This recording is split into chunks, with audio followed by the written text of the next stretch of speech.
For centuries, humans and mages coexisted in peace. However, the leader of the mages, Mordred, decides he wants more and sends his army to attack the kingdom of Camelot. Hundreds of mages together with giant war beasts launch a very aggressive attack, and no matter how hard they fight, Camelot's defenses aren't strong enough. Prince Vortigern, who seems to feel dizzy for being close to magic, tells his brother King Uther that they should surrender, but Uther refuses. With his legendary sword Excalibur in hand, he meets face to face with Mordred, and the power of the sword is enough for Uther to defeat his enemy. Later, Uther and his council have a meeting about what they should do with the mages. Sir Bedivere and Sir William remind Uther that the mages aren't bad people. Mordred had only been a bad leader and now he's gone. After all, it was Mage Merlin who gave Uther the sword, and Vortigern himself studied with the mages a few years ago. Uther sees their point and agrees to drop all kinds of aggression against the mages, which Vortigern doesn't approve of. In the middle of the night, Vortigern tells his men to get ready and takes his wife to a secret underground room in the castle to sacrifice her to the moat hags in exchange for power.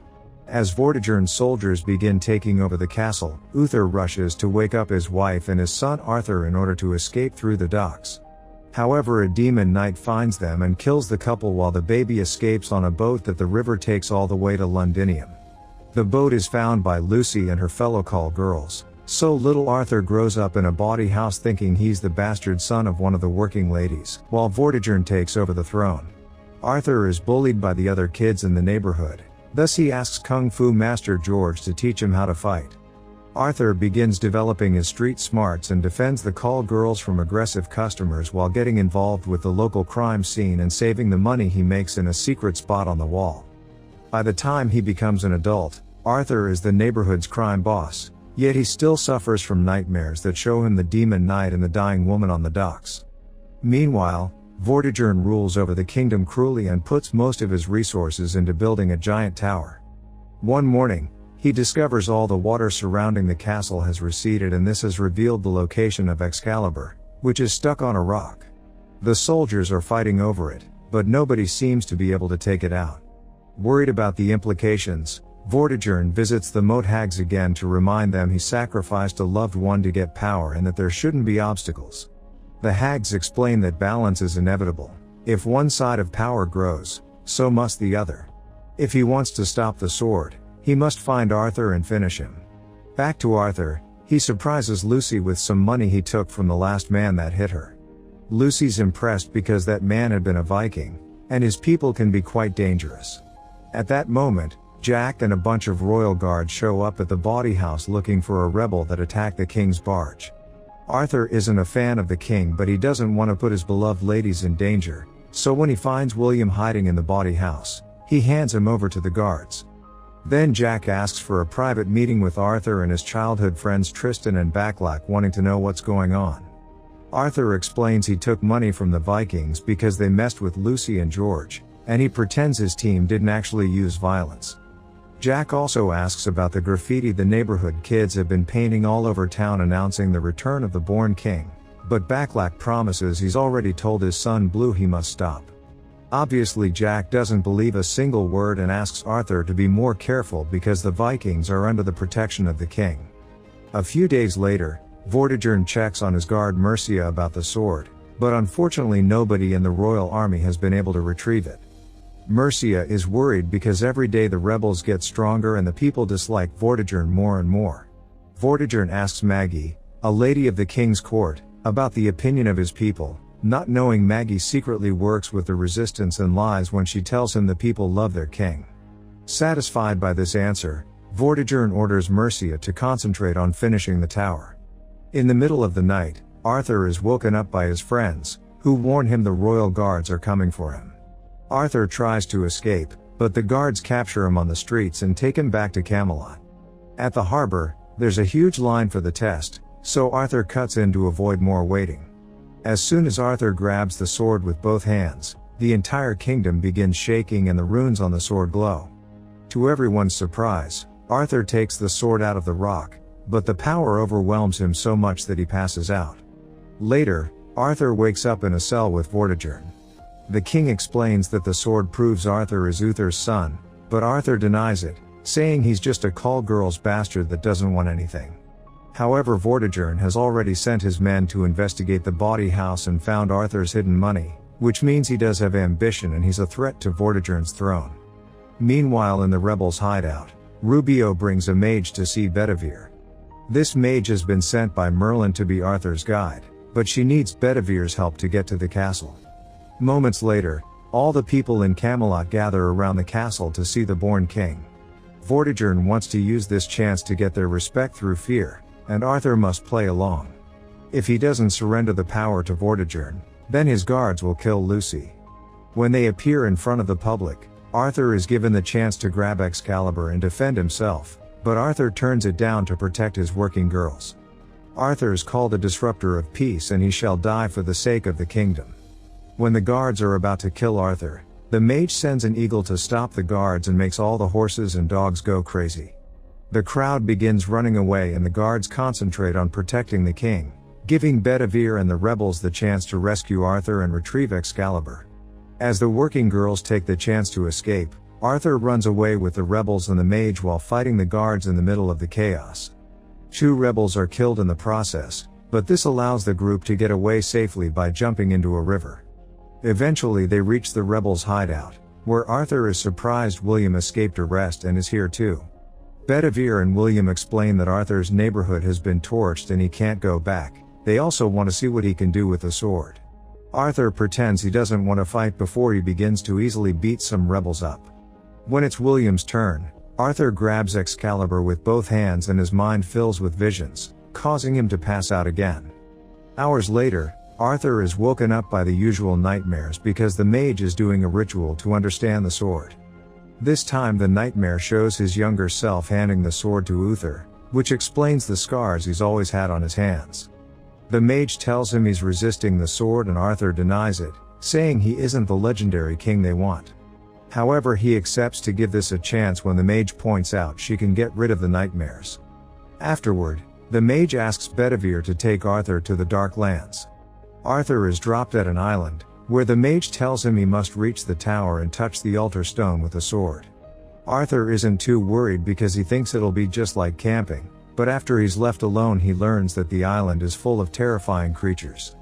This forces him to use the sword more to defend himself, killing any monster that gets in his way. After a few days of raw survival, Arthur reaches the top of an old tower and puts the sword on the altar stone, which immediately glows and scares all beasts away. The magic takes over Arthur's mind and shows him the full memory of the night his family died. The demon knight killed the queen, so Uther went after the knight with Excalibur. During the fight, Uther dropped his sword and little Arthur handed it back before his father told him to run. Little Arthur jumped on the boat and let the river guide him as he closed his eyes not to witness his father's death. Excalibur fell on the back of Uther's body, transforming him into the stone that took the sword down into the water. The demon knight took off his magical veil and revealed his identity to be Vortigern, who planned this whole thing on purpose. After the vision, Arthur passes out and he must be rescued by Bedivere and the mage.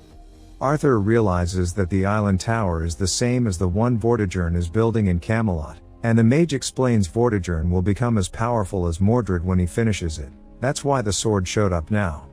Bedivere points out it was Vortigern who started the war against the mages in the first place. He made a deal that he would share power with Mordred if he killed Uther. Mordred accepted, killed the mage king, and took the royal staff to the tower to unlock the dark forces. However, Merlin stole the staff later and made Excalibur with it, using it to destroy the tower. Then he gave Excalibur to the Lady of the Lake, who bound it to Uther's bloodline. When they return to the hideout, Arthur's friends are waiting for him, and they confirm their neighborhood has been burned down by Jack and Mercia while looking for him. They managed to rescue the working girls and a few friends, but most people ran away. This makes Arthur furious and he decides he'll kill Vortigern as revenge. Afterward, Arthur introduces his friends to the rebels and they begin making a plan. William wants to meet with the barons from the most important families in the kingdom to ask for their support, but Arthur refuses. He points out those posh lords would never accept him as a leader for being a poor guy with no education, and it's important for the rebels to be the ones in charge. Instead, Arthur proposes to lure Vortigern out of the castle and make him come to Londinium by hurting what he cares about the most, the tower. They begin by sinking the barges carrying the supply of stone and blocking up the river. Then they use William's information on the king's transportation routes to rescue all the kids that are being used as slaves. One of the working ladies knows the man that supplies brandy to Vortigern's favorite palace, so they use it to blow up the premises. All this forces Vortigern to make a deal with the Vikings, even if means accepting shady terms. Before leaving, the Vikings show worry over Vortigern losing his power because they also heard rumors about the born king. Desperate to regain control, Vortigern calls for a meeting with all the barons in Londinium, then he goes to the Tower to begin increasing his powers. Moments later, Maggie arrives at the hideout and tells everyone about Vortigern's incoming meeting, inspiring the rebels to make a plan to assassinate Vortigern when he visits Londinium. They need a safe building to shoot from, so William proves he can kill anyone with his bow from 175 yards. When the day comes, Arthur watches the king arrive in a carriage and he can't help thinking this is too easy. It turns out this is all a trap and Vortigern is hiding with Maggie in a boat because he knows she is spying on him and used her to set this up. Arthur can tell the king on the street is an actor, but William decides to shoot anyway in order to kill Mercia. The guards immediately raise the alarm and begin searching the town for the rebels. Arthur's group tries to hide in the crowd, but the guards find them and a fierce battle begins, during which Backlack gets hurt. He tells them to go ahead without him, and the group continues to fight through the streets, causing Rubio to get hurt as well. Rubio stays behind too to distract the guards while the group sneaks into George's school because he has a secret tunnel they can use to escape. However, everyone here refuses to be running cowards and they stay to fight. The guards burst in and a huge battle begins during which the mage tries to help by commanding her birds. Her plan doesn't work and she gets captured, which makes Arthur so angry that he grabs Excalibur with both hands and defeats the entire army in a matter of seconds. This demonstration of power is seen by the neighbors through their windows. Afterward, the rebels hide in a safe house and decide to wait until dark for Backlack and Blue. On the streets, people are starting to riot because the story of Arthur's powers is spreading, yet Arthur still doesn't want to lead. Hours later, Blue brings Backlack to the safe house, but Backlack knows he's dying and tells Arthur to leave without him. Arthur drags Blue away right before Vortigern arrives with his guards, who found the safe house when they follow the kid around. Backlack pretends to know nothing, but the interrogation is interrupted by Blue, who has come back because he refuses to abandon his father. Sensing the danger, Blue pretends he's just the cleaner and that he doesn't know Backlack. Vortigern doesn't believe him and cuts Backlack's ear as a test, causing Blue to start screaming. Arthur comes back and grabs a guard as a threat, so Vortigern responds by killing Backlack. This distraction allows Arthur to grab Blue and run to the boats. Now the rebels can finally escape safely. Afterward, Vortigern orders his guards to capture or kill any person that is trying to rebel on the streets. When they return to the hideout, Arthur thinks about all the lives that were lost just for him, so he decides to throw the sword into the lake and run away. The sword is found by the Lady of the Lake, and when Arthur falls in the mud, the lady grabs him to bring him into her lair and show him what Vortigern will do if he isn't stopped. Arthur watches a vision of Camelot completely in ruins under Vortigern's cruelty and finally accepts the sword. Before letting go, the lady reminds him that Vortigern must be fought in the tower and that Arthur must trust the mage. When the rebels find Arthur, he's roaring with the power of the glowing sword. Meanwhile, Vortigern captures Rubio and hurts him until he gives up information. Moments later, Arthur learns that riots are spreading all over the country in his name. Arthur announces he's ready to just barge in and take over the castle, so the rebels return to the hideout to get ready. Sadly, they find a massacre waiting for them and a royal guard with a message from Vortigern. Arthur must go to the castle before dark, or they'll kill Blue and the mage. The one that goes to the castle is Bedivere because he wants to check it's true the hostages are alive. Vortigern accepts to exchange Excalibur for the mage and to wait for Arthur until morning. Once the mage reunites with the rebels, she decides it's time to awaken what's inside Arthur. She summons a snake that bites Arthur's neck and its poison makes him able to see all the magical creatures that hide in nature. The mage also promises this poison will protect him later. A few hours later, Arthur arrives at the castle while the mage makes her eagle drop a snake inside. Arthur is taken to see the king, but when Vortigern's about to kill his nephew, he notices the snake on a pillar. Vortigern kills the snake and accidentally gets the sword stuck in the stone, so now he can't take it out. At that moment, the mage sends a giant snake into the castle, and the beast kills all the guards while Arthur retrieves Excalibur. In the streets, the rebels rescue all the prisoners to inspire them to restart the riots. Vortigern wants more power, and the hags remind him there's a price for it. Seeing no other choice, Vortigern looks for his daughter and kills her as he cries in agony. Then he takes the body to the hags and becomes the demon knight again. Outside, Arthur battles any guard that gets in his way and easily defeats them, thanks to the power of his sword. The guards are so scared that they drop their weapons to let him pass.